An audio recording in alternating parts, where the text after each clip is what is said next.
یہ انداز جو ہے بڑا ایک چیلنجنگ سا انداز ہے، اور اس کا بھی جو پس منظر ہے پہلے آپ اس کو سمجھ لیجئے۔ نفسیاتی طور پر انسان کو اپنی خطا کا احساس ہو گیا، یہ بھی احساس ہو گیا جو میرا فرض تھا میں ادا نہیں کر رہا ہوں، مجھے ادا کرنا چاہیے، لیکن اب شیطان اگلا حربہ آزماتا ہے۔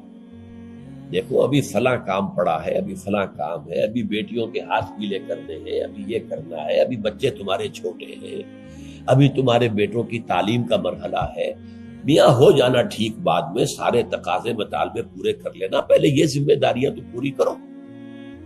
یہ حقوق العباد ہے بھائی، حقوق اللہ سے بڑھ کر ہے، یہ حقوق العباد ہے، اس کے لیے لگے رہو، پوری اپنی توانائیاں قوتیں صرف کرو، مال بناؤ، پیسہ کماؤ، تاکہ یہ ساری ذمہ داریاں ادا ہوتے رہنا۔ بعد میں ٹھیک ہے ذرا فراغت حاصل ہو جا، پھر تم سب اپنے آپ کو، اپنی پوری توانائیوں کو، اپنے پورے وقت کو اللہ کے لیے لگا دینا۔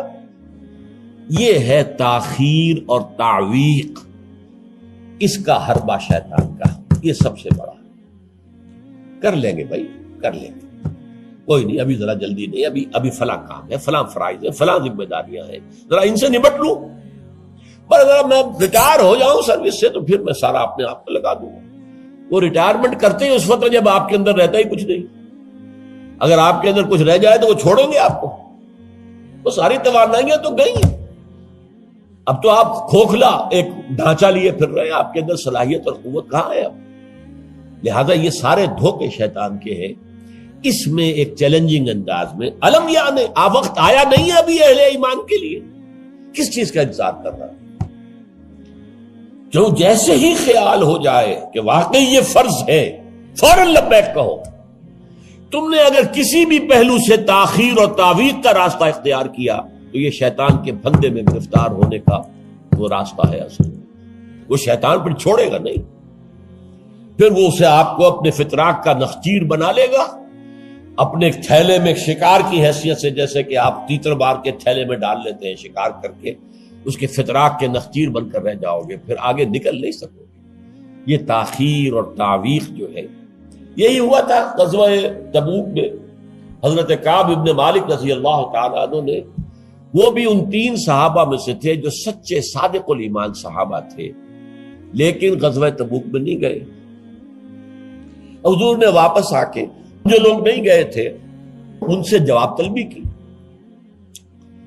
لہذا منافقین تو آئے، اللہ کی قسم ہے، خدا کی قسم ہے، یا رسول اللہ میں اللہ کو گواہ کر کے کہتا ہوں یہ تھا، یہ تھا، یہ تھا، یہ سبب تھا، میں نہیں جا سکتا۔ حضور فرماتے تھے مسکراتے، اچھا جائیے تشریف لے جاؤ، کوئی پکڑ نہیں۔ یہ آئے جب کعب ابن مالک تو حضور کے چہرے پر مسکراہٹ تھی، تنزیہ مسکراہٹ۔ آپ فرمائیے آپ کیوں نہیں گئے، کیوں نہیں گئے تھے ہمارے ساتھ؟ عرض کیا حضور میرے پاس بھی زبان ہے، میں بھی جھوٹ بول سکتا ہوں، لیکن آج میں جھوٹ بول کر آپ کی گرفت سے، آپ کی سرزنش سے اپنے آپ کو بچا لوں گا، لیکن قیامت میں کیا کروں؟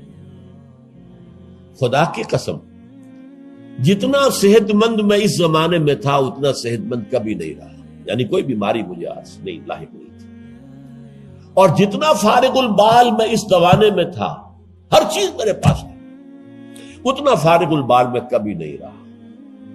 لیکن حضور میرے نفس نے مجھے پٹی پڑھائی کہ حضور تو جائیں گے نا 30,000 کا لشکر لے کر، تو اس کی تو ایک خاص رفتار ہوتی ہے، تیز رفتاری سے تو نہیں جا سکتا، اور تمہارے پاس ہے بڑی مضبوط تکڑی اونٹنی ہے، تمہاری جو ناقہ ہے تمہاری وہ تو بہت جو ہے قوت والی ہے، لہذا ابھی 2-3 دن چلنے دو لشکر کو، پھر تیزی کے ساتھ دوڑا کر اپنی اونٹنی کو جا کے مل جانا۔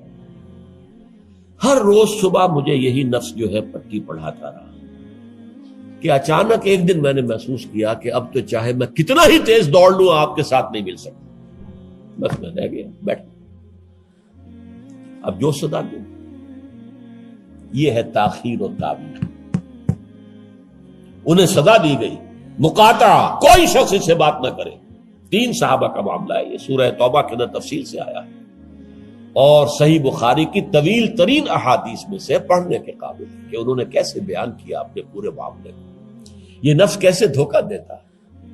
ابھی چند دن اور مدینے کے اندر اپنے نخلستان کی ٹھنڈی چھاؤں کے اندر آرام کر لو، چند دن اور، بھائی جانا ہے، بہت دور جانا ہے، تبوک جانا ہے، کوئی یہ 2 دن میں تو نہیں پہنچ جائے گے حضور، پھر دوڑ کر پکڑ لینا، ساتھ چل مل جانا۔ یہ دھوکہ شیطان کا، یہ دھوکہ نفس کا، یہ ہے الم یأن للذین آمنوا ان تخشع قلوبہم لذکر اللہ وما نزل من الحق۔ یہ سب کچھ تم نے 15 آیتیں اگر سورہ حدید کی پڑھ کر بھی تم نے اپنی گردن نیچے کر کے اپنے دل کو نہیں ٹٹولا تو اور کون سی ہدایت آئے گی، کہاں سے آئے گی؟ 15 آیتیں سورہ حدید کی پڑھ کر بھی، تو کیا ابھی وقت نہیں آیا اہل ایمان کے لیے؟ کس کا انتظار ہے؟ کس چیز کا انتظار ہے؟ الم یعن للذین آمنوا ان تخشع قلوبہم لذکر اللہ وما نزل من الحق۔ کیا وقت آنے گیا اہل ایمان کے لیے کہ ان کے دل جھک جائیں اللہ کی یاد میں، اور جو کچھ حق میں سے نازل ہوا، ما نزل من الحق، یہ پورا قرآن الحق، اس میں سے جو یہ آیات نازل ہوئی ہیں یہ تم نے ابھی سن لی ہے، پڑھ لی ہیں، اس کے سامنے بھی دل نہیں جھکیں گے تو کب جھکیں گے؟ اس پر بھی اگر دل نہیں پگھلے تو کب پگھلیں گے؟ اس پر بھی اگر دل میں کوئی عزم اور ارادہ پیدا نہ ہوا کہ اپنی جان لگا دینی ہے، کھپا دینی ہے، ان صلاتی و نسکی و محیایا و مماتی للہ رب العالمین، اس پر بھی نہیں ہوا تو کب ہوگا؟ اور کون سی ہدایت آئے گی؟ فبأی حدیث بعدہ یؤمنون، اس قرآن کے بعد اور کون سی چیز کے یہ منتظر ہیں جس پر یہ ایمان لائیں گے؟ الم یعن للذین آمنوا ان تخشع قلوبہم لذکر اللہ وما نزل من الحق۔ اور جیسا کہ میں نے تمہیدی جو میرا بیان تھا ان صورتوں کے بارے میں، اس میں عرض کیا تھا ان میں اہل کتاب سے خطاب نہیں ہے، اہل کتاب کو نشان عبرت کے طور پر پیش کیا گیا۔ دیکھو مسلمانوں، تم سے پہلے بھی ایک امت تھی، معمولی امت نہیں تھی، وہ امت جسے قرآن سند دے رہا ہے 2 دفعہ سورہ بقرہ کے اندر صرف، یا بنی اسرائیل اذکروا نعمتی التی انعمت علیکم وانی فضلتکم علی العالمین، اے بنی اسرائیل یاد کرو میرے اس احسان کو جو تم پر ہوا، میں نے تمہیں تمام جہان والوں پر فضیلت دی تھی۔ وہ قوم، وہ امت، امت موسیٰ، اس امت کو کتنی کتابیں دی گئی، تورات انہیں دی گئی، زبور انہیں دی گئی، انجیل انہیں دی گئی، امت تو ایک ہی ہے۔ یہ حضرت مریم اسرائیلی نہیں تھی کیا؟ تو چاہے باپ حضرت عیسیٰ کا کوئی نہیں ہے لیکن وہ حضرت مریم کے بیٹے ہیں، اسرائیلی، یہ اسرائیلی نبوت ہے جو چلی آ رہی ہے، حضرت موسیٰ اور ہارون سے شروع ہوئی ہے 1400 برس قبل، اور حضرت عیسیٰ اور یحییٰ پر آ کر ختم ہوئی ہے۔ یہ سلسلہ نبوت کا، سینکڑوں نبی آ گئے 1400 برس میں، تو آپ اندازہ کیجئے اتنی بڑی امت، لیکن اس کا حال کیا ہوا؟ وَلَا يَكُونُوا، دیکھو نہ ہو جائیں یہ اہل ایمان بھی كَالَّذِينَ أُوتُوا الْكِتَابَ مِن قَبْلُ، ان لوگوں کے مانند جن کو کہ کتاب دی گئی تھی ان سے پہلے، فَطَالَ عَلَيْهِمُ الْأَمَدُ، تو جب ان پر ایک طویل مدت گزر گئی، فَقَسَتْ قُلُوبُهُمْ، تو ان کے دل سخت ہو گئے۔ اس کا نقشہ کھینچا گیا سورہ بقرہ میں، ثم قست قلوبکم فہی کالحجارۃ او اشد قسوہ، دیکھو اے بنی اسرائیل، اے یہودیوں، اس کے بعد تمہارے دل سخت ہوتے چلے گئے، بدکاری سے، غلط کاری سے، دنیا پرستی سے، شہوت رانی سے، زر پرستی سے دل سخت ہوتے چلے جاتے ہیں۔ حضور نے فرمایا جب انسان ایک گناہ کرتا ہے دل کے اوپر ایک داغ پڑتا ہے، اگر توبہ کرے گا تو صاف ہو جائے گا، توبہ نہیں کرے گا پھر گناہ کرے گا، پھر داغ پڑے گا، پھر پڑے گا، پھر داغ پڑے گا، پھر یہاں تک کہ پورا دل سیاہ ہو جاتا ہے۔ اور حضور نے اپنی مٹھی بند کر کے کہا ایسے ہو جاتا ہے، اب اس میں کوئی ہدایت داخل نہیں ہو سکتی، بند ہو گئی۔ اور جب یہ تھیلی بند ہوئی پھر اللہ کی مہر لگ گئی، ختم اللہ علی قلوبہم وعلی سمعہم طبع اللہ علی قلوبہم، اللہ نے مہر لگا دی ان کے دلوں کے اوپر۔ یہ مرحلہ آتا ہے کہ جب کہ فرمایا اب تمہارے دل پتھروں کے مانند، بلکہ او اشد قسوہ، پتھروں سے بھی زیادہ، فَإِنَّ مِنَ الْحِجَارَةِ لَمَا يَتَفَجَّرُ مِنْهُ الْأَنْهَارُ، پتھر تو ایسے بھی ہوتے ہیں جن میں سے چشمے پھوٹ بہتے ہیں. وَإِنَّ مِنْهَا لَمَا يَشَّقَّقُ فَيَخْرُجُ مِنْهُ الْمَاءُ، چٹانوں میں ایسی بھی ہوتی ہیں شق ہو جاتی ہیں ان میں سے پانی نکل آتا ہے. وَإِنَّ مِنْهَا لَمَا يَهْبِطُ مِنْ خَشْيَةِ اللَّهِ، چٹانیں ایسی بھی ہوتی ہیں اللہ کے خوف سے گر پڑتی ہیں. وَمَا اللَّهُ بِغَافِلٍ عَمَّا تَعْمَلُونَ، تمہارے دل ان سے بھی سخت ہو چکے ہیں اور اللہ بے خبر نہیں ہے اس سے کہ جو تم کر رہے ہیں. آج اس امت پر بھی تو 1400 برس گزر گئے، کتنا عرصہ گزرا ہے، اور آج وہی خواہشات ہیں. ہم تو امت محمد میں ہیں صلی اللہ علیہ وسلم، وہ تو شافع محشر ہے، وہ تو ہر امتی کو بخشوا لیں گے تب جا کر راضی ہوں گے. اللہ راضی کرے گا انہیں، وہ راضی اسی وقت ہوں گے جب ہر امتی کو بخشوا لیں گے. سیاں بے کوتوال، اب ڈر کاہے کا؟ جب ہمارے سیاں ہمارے شوہر کہہ لے کوتوال بن گئے تو مجھے کس کا ڈر ہے؟ کوتوال ہی کا ڈر ہوتا ہے نا کہ وہ پکڑے گا. سیاں بے کوتوال، اب ڈر کاہے کا؟ یہ ہے وہ چیز، امانی، دل کا امانی ہو. سیغفر لنا، ہمیں تو بخش دیا جائے گا، ہماری تو شفاعت ہو جائے گی. بھائی کچھ بھی ہے، ہم کلمہ گو تو ہیں، کچھ بھی ہیں، محمد کے نام لیوا تو ہیں صلی اللہ علیہ وسلم. لیکن یہ قرآن مجید میں یہی ان کا قول نقل کیا گیا تھا. یہود نے کہا تھا نحن ابناء اللہ واحباؤہ، ہم تو اللہ کے بیٹوں کے مانند ہیں، اس کے بڑے چہیتے ہیں. تو اللہ نے کیا جواب دیا؟ فلما يعذبكم بذنوبكم، پھر اللہ تمہیں سزائیں کیوں دیتا رہا ہے؟ یہ نبوکدنضر کے ہاتھوں تمہیں کیوں پٹوایا؟ ہیکل سلیمانی کیوں برباد کروایا؟ یہ تم 100 برس تک اسیری میں رہے، بیبیلونیا میں، بابل میں، عراق میں، کیوں؟ تمہارا دوسرا جو تھا ہیکل بنایا تم نے، وہ بھی سن 70 میں گروا دیا ٹائٹس کے ہاتھوں. 1,33,000 ایک دن میں قتل کیے اس نے، ٹائٹس نے 1,33,000 یہودی یروشلم کے اندر ایک دن میں قتل کیے. اندازہ کیے پچھلی صدی میں 60 لاکھ یہودی جرمنوں نے ختم کیے. 6 ملین. اور ان کو اب بھی یہی کر رہا ہے، we are the chosen people of the lord, ہم تو اللہ کے پسندیدہ بندے ہیں. یہی حال اس امت کا ہے.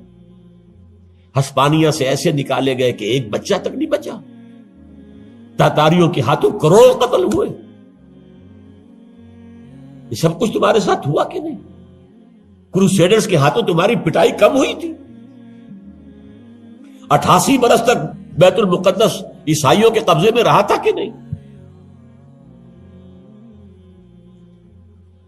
تو غور کیجئے، دلوں کو نرم کیجئے، اور دلوں کو نرم کرنے کا ذریعہ بھی قرآن ہے.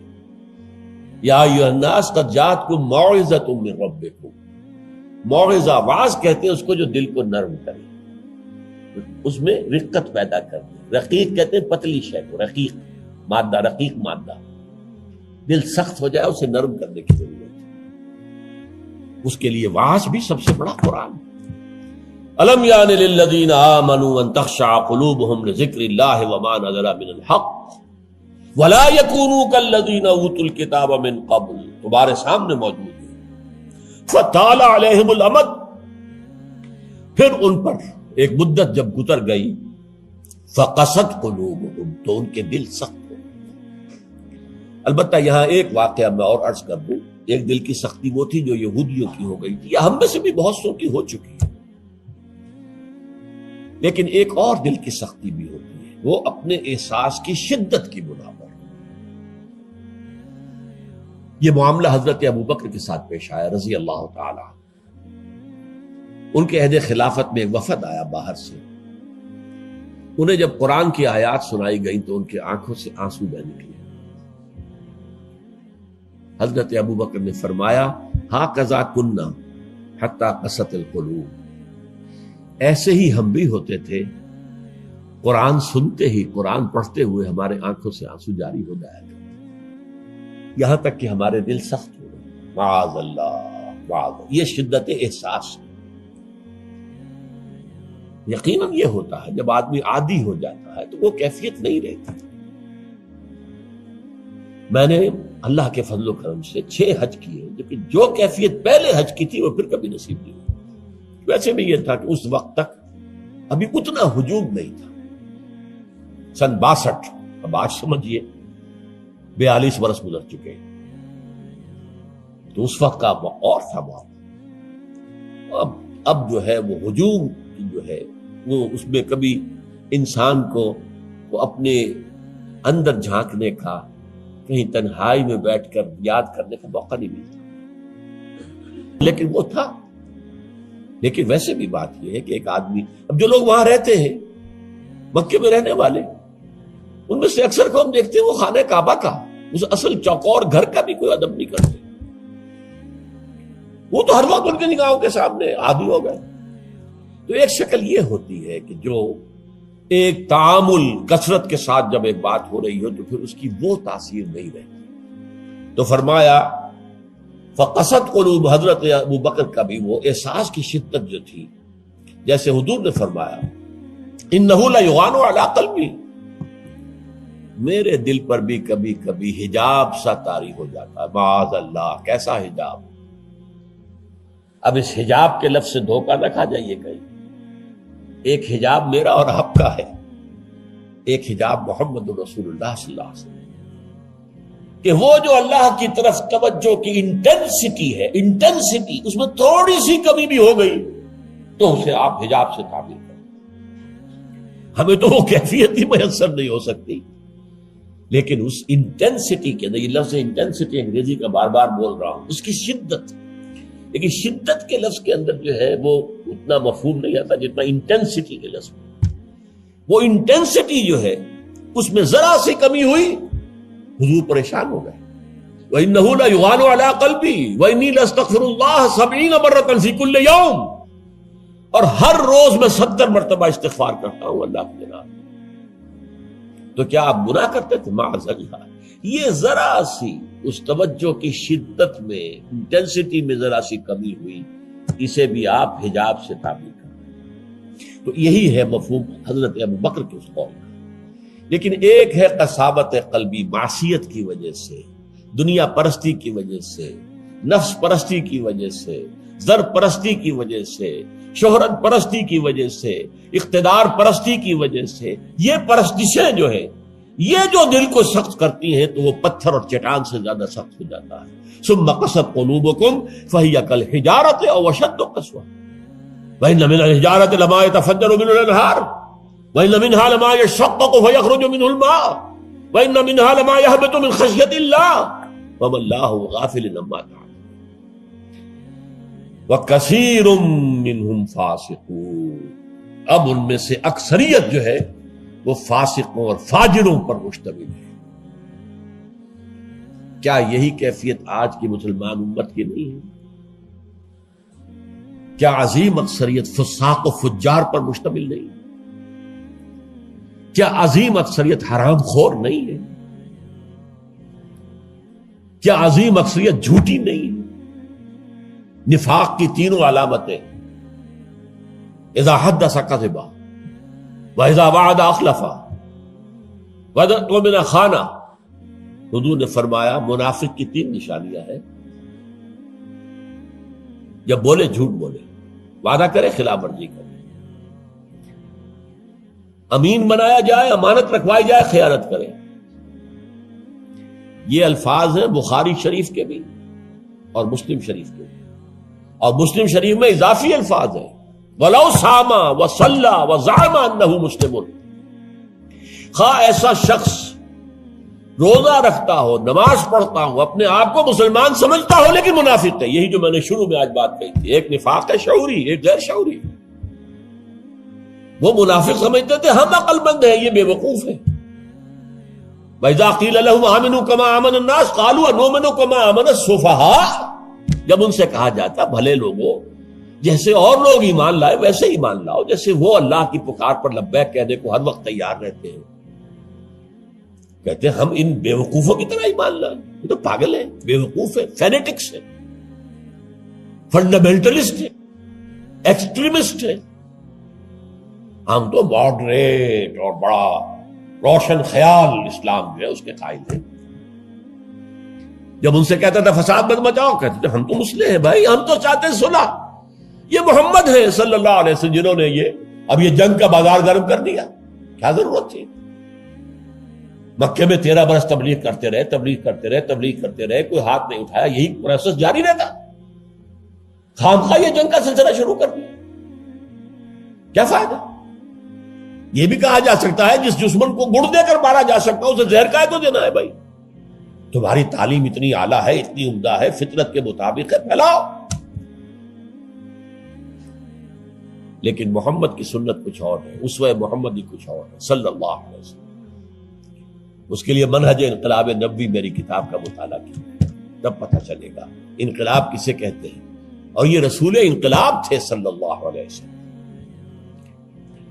بہرحال کثیر منہم فاسقون، جو بات کہی گئی ان اہل کتاب کے لیے اس وقت، آج وہ ہم پر راست آ رہی ہے. اللہ تعالی ہمیں اس سے نکلنے، توبہ کرنے، اللہ کی جناب میں سر جھکانے، اللہ کی کتاب کے سامنے سر جھکانے کی